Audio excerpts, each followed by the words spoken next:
जैसे ही movie start होती है हमें दो स्कूल बसेस दिखाई जाती हैं। उनमें कुछ फीमेल स्टूडेंट्स थी। उनमें से एक स्टूडेंट का नाम मित्सुको था। वो अपनी डायरी पर कुछ लिख रही होती है तो उसकी फ्रेंड्स उसे कहती हैं कि क्या तुम हर वक्त लिखती रहती हो, तुम हमारे साथ एंजॉय क्यों नहीं कर रही हो। जैसे ही वो उनकी बातों पर ध्यान देती है तो उसका पेन नीचे गिर जाता है और वो अपना पेन उठाने के लिए झुकती है यानी बेंड होती है। लेकिन उसी दौरान कोई तेज सी चीज आती है और दोनों बसेस को काट देती है, जिसकी वजह से सब लड़कियां दो हिस्सों में कट जाती हैं। मित्सुको जब ऊपर उठती है तो वो बहुत हैरान होती है कि ये क्या हुआ, क्योंकि ये नीचे झुकी हुई थी तो ये बच चुकी थी। लेकिन वो काफी डर जाती है और बस से बाहर निकलकर भागने लगती है। और वो तेज चीज तेज हवा थी जो सबको काट रही थी। हवा इसके पीछे भी पड़ जाती है और मित्सुको तेजी से भागने लगती है। भागते भागते इसे चार लड़कियां दिखाई देती हैं। वो उन सबसे कहती है कि झुक जाओ ताकि तुम्हारी जान बच जाए। लेकिन जब तक वो उसकी बात समझ पाती, हवा उनमें से 3 लड़कियों को काट देती है और एक लड़की को मित्सुको बचा लेती है। फिर इन्हें वहाँ पर कुछ साइकिलिस्ट लड़कियां नजर आती हैं। उनको भी ये बचाने की कोशिश करती हैं, लेकिन इससे पहले कि ये लोग उन तक पहुँच पाते, हवा उनको भी काट देती है और इसी दौरान वो लड़की भी मारी जाती है। मित्सुको बहुत डर जाती है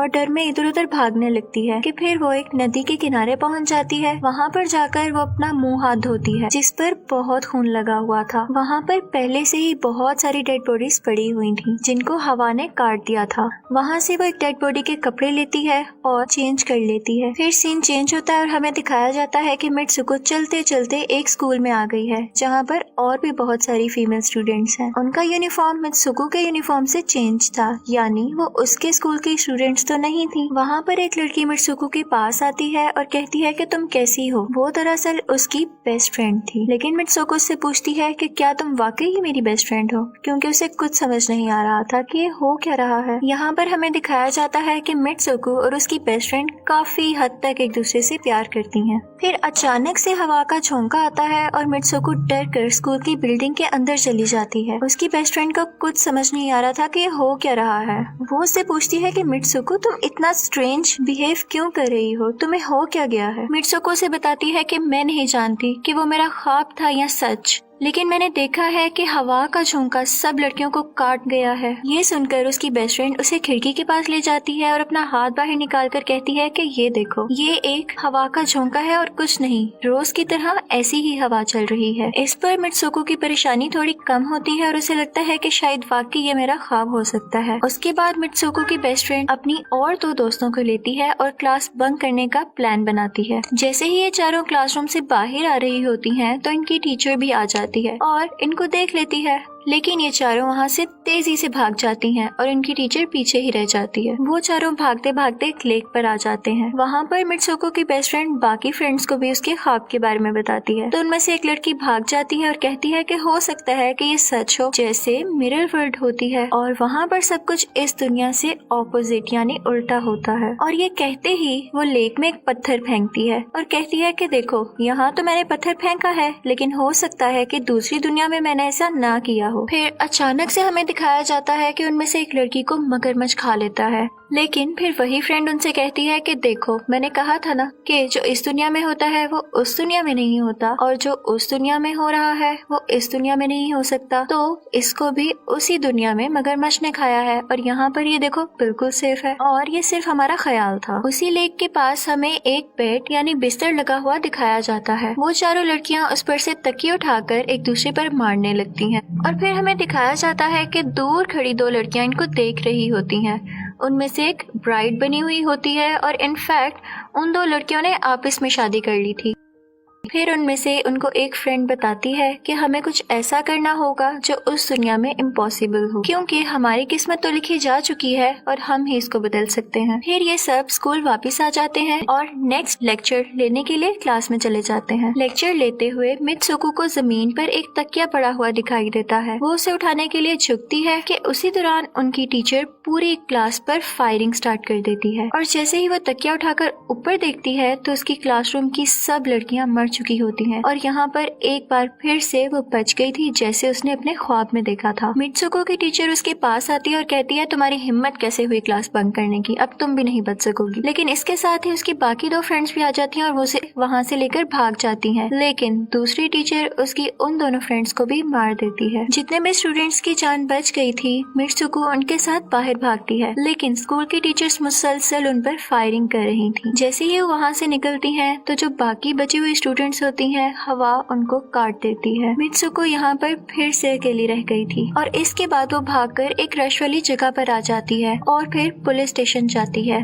वो वहाँ पर सब कुछ बता रही होती है, लेकिन जब वो फीमेल पुलिस ऑफिसर ये सब सुनती है तो वो कहती है कि तुमने कपड़े तो स्टूडेंट्स वाले नहीं पहने हुए। वो उसको शीशा दिखाती है तो वो बिल्कुल चेंज लड़की बन चुकी होती है और लोग उसे मित्सुको के नाम से नहीं बल्कि किसी और नाम से बुला रहे थे। यहाँ पर दिखाया जाता है कि उसकी शादी होने वाली थी, तो वही पुलिस ऑफिसर उसे उसकी शादी के लिए ले जाती है और आसपास के लोग उसको कांग्रेचुलेट कर रहे थे। जैसे ही वो लोग चर्च पहुँचते हैं तो मित्सुको की बेस्ट फ्रेंड भी वहाँ पर ही होती है। उससे पूछती है कि ये सब क्या हो रहा है, तो उसे कहती है कि अभी खामोश रहो, हम किसी के कंट्रोल में हैं, बस जैसा मैं कहूँ तुम वैसा ही करो। और ये कहते ही वो उसे उसका वेडिंग ड्रेस पहनाती है और कहती है कि अब तुम चली जाओ। वो अपनी वेडिंग सेरेमनी के लिए आगे बढ़ती है तो सब लड़कियां उसका मजाक उड़ाने लगती हैं, तो उसकी बेस्ट फ्रेंड एक एक करके सबको मारने लगती है, लेकिन सब लड़कियां उसे फिर भी बुली करना नहीं छोड़ती। जैसे ही वो आगे बढ़ती है तो उसके ग्रूम की जगह एक बॉक्स पड़ा होता है और जैसे ही वो बॉक्स खुलता है तो उसमें से एक खौफनाक पिग बाहर आता है। मित्सुको उसे देख के डर जाती है और एक टूटी हुई बोतल से उस पर अटैक कर देती है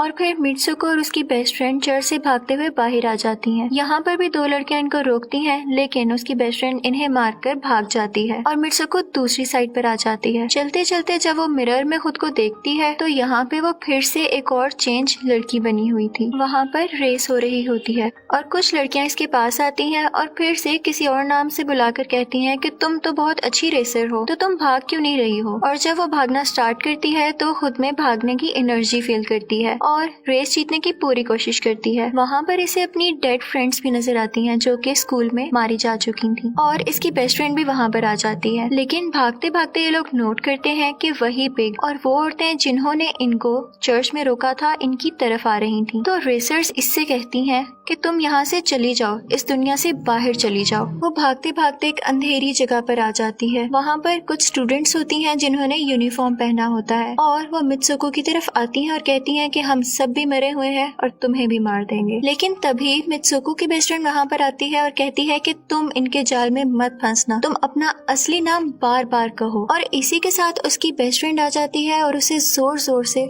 मित्सुको मित्सुको कहकर पुकारने लगती है और इसी के साथ वो अपने असली रूप यानी मित्सुको की शक्ल में वापस आ जाती है। इसके साथ ही उसकी बेस्ट फ्रेंड उसे अपने हाथ में लगी हुई वायर्स दिखाती है और उससे कहती है कि प्लीज मेरी ये वायर्स खींच दो ताकि मैं इस दुनिया से बाहर आ सकूं। लेकिन उसे डर था कि कहीं ये वायर्स खींचने से इसकी जान न चली जाए और क्योंकि वो उससे बहुत प्यार करती थी तो वो उसकी वायर्स नहीं खींचना चाहती थी। लेकिन अपनी बेस्ट फ्रेंड के इंसिस्ट करने पर वो वायर्स खींच देती है। इसी के साथ उसकी बेस्ट फ्रेंड के 2 हिस्से हो जाते हैं और फिर उसे एक गेट दिखाई देता है। उस दरवाजे से बाहर आने पर वो देखती है कि वो आदमियों की दुनिया में आ चुकी है और वहाँ पर उसके पोस्टर्स लगे हुए हैं जिसे कुछ लड़के देख रहे हैं। फिर एक लड़का उसकी तरफ आता है और कहता है कि तुम फ्यूचर में हो और ये सुनते ही वो बेहोश हो जाती है। जैसे ही वो होश में आती है तो वो आगे बढ़ती है और देखती है कि एक बूढ़ा आदमी एक रूम में गेम खेल रहा होता है और उसकी गेम में मित्सुको को वही कैरेक्टर्स नजर आते हैं जो वो पहले बन चुकी है। वो बूढ़ा आदमी कहता है कि ये गेम मैंने बनाई है और मैं ही तुम लोगों को कंट्रोल कर रहा हूँ। तुम तो बहुत पहले मारी जा चुकी थी लेकिन मैंने तुम्हारा डीएनए लेकर तुम्हें फिर से बनाया। मित्सुको को जब पता चलता है कि ये गेम है तो वो सोचती है कि शायद अभी भी मैं अपनी दुनिया में जा सकती हूँ। और फिर एक आदमी आता है जो मित्सुको को अपने पास बुलाता है तो वो बूढ़ा आदमी कहता है कि जाओ इस गेम की आखिरी सीरीज यानी आखिरी हिस्से को कंप्लीट कर दो। और मित्सुको डरते डरते उसके पास चली जाती है। इसी के साथ उसे अपनी दोस्त की कही हुई बात याद आ जाती है कि अगर हम इस दुनिया में कुछ ऐसा करेंगे जो दूसरी दुनिया में इम्पॉसिबल हो